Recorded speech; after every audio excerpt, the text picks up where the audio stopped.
Okay, this is for a friend of mine. He called the other day.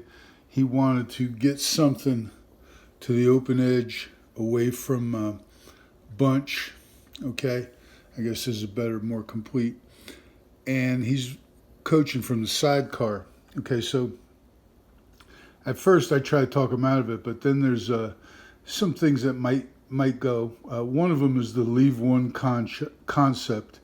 Okay, what that means is leave one linebacker, either the inside backer or the outside backer. Leave one linebacker for the sniffer. Okay, and this guy's aligned in a bunch. I'm using the Air Force style uh, alignment. And of course, we have a sidecar set up for C-gap zone. Okay, and a couple of things to remember if you're going to do this. Well, here's the calls: I, O, and bang. So I means that the backer is inside for the sniffer. O means he's outside for the sniffer.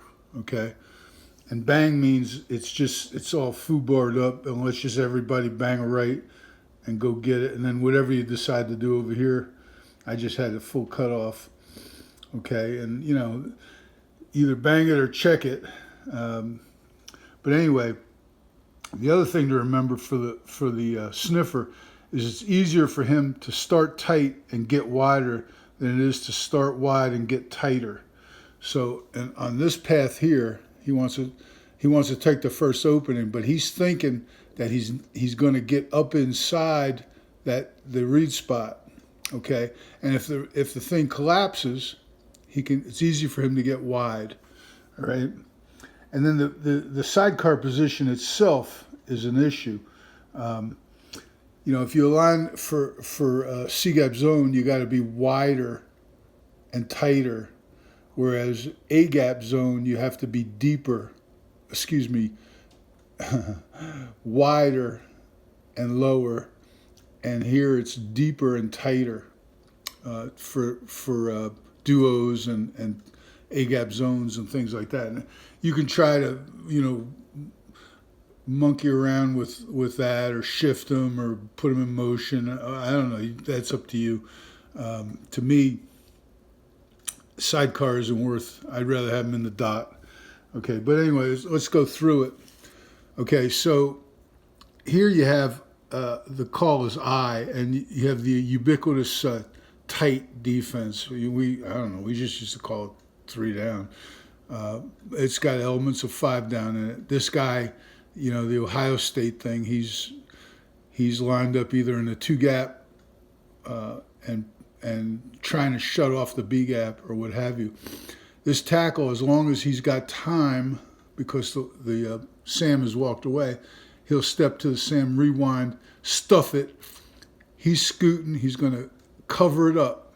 We'd like to put the ball here. Okay, and if that thing gets covered up, he's looking to pick his way to that inside backer. And if he can wind up, if the inside backer scrapes, of course he's going to follow him. But he's got to stay tight. He's thinking that he's going to go inside the end and then adjust wide. And the rest of this, if the center's Apache, okay, center's Apache.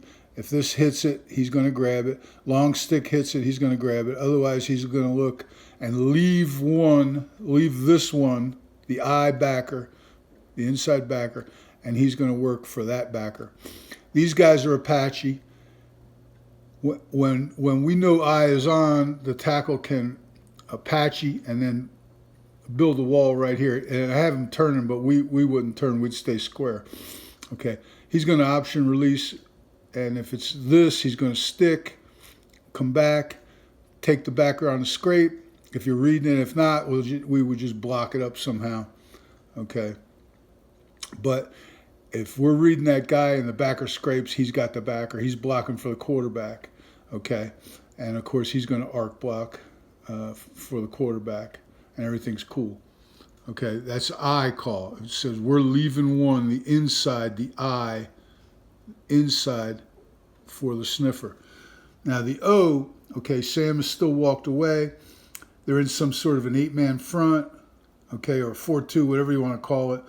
Warren Ruggiero, it's a long story. I don't even want to get into it.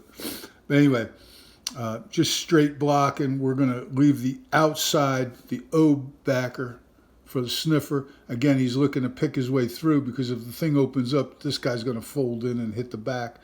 But there's the read spot, remember. Okay, and then it's just regular old, cover, scoot and cover, shuffle, rewind, chip, come back on the linebacker, Apache, and help the backside tackle unless the nose hits it, and Apache. And then this option release would be step in, okay, always step to the technique and release outside. If he goes to the back, the quarterback keeps it, and boom, and we're on the corner. If it's foobarred up, muggers, tight guys, and of course, if this guy were to just get up in here and press, the guard doesn't think he's going to get help from the tackle at all. He's just going to try and cover this eye. He knows that the tackle's assigned to this guy. So the tackle would have to go now, and we would shuffle to that. We wouldn't have to scoot it because he's on the read spot. We'd shuffle to it, and if we could get him covered, fine, the ball would go outside of him. If not, we're going to tear him out. Same thing, typical rules. If we can get him covered, the ball is going to go here. If we can't get him covered, we tear him out. Okay, and the thing will go in here. Remember, this is Apache. Okay, so long sticks and what have you. Okay, and if he pops out square to air, he's going to give help to the backside guard. Unless the nose rocks to him, then he'll grab him. And now he's got him in the stovepipe, he's going to tear him out. Okay, down here, do what you want, bang, check, whatever. But again, the problem is, for me anyway, is the position of that back. Okay, he's the linchpin. Okay, quarterback counters, things like that. It's up to you, but you certainly have the flip. I don't think you have from this position. I don't think you have the what do they call that? The duo and the A-gap zone and all that. He's got to be here for that. I'd rather dot it, turn around and hand it to him. I believe that from the dot, he can still get up in it. He might not be able to get in front of it here. But again, if this guy's walked away, he might not have to. Okay? And if he presses, it's a bang anyway. All right? So it's all good. Just something to think about.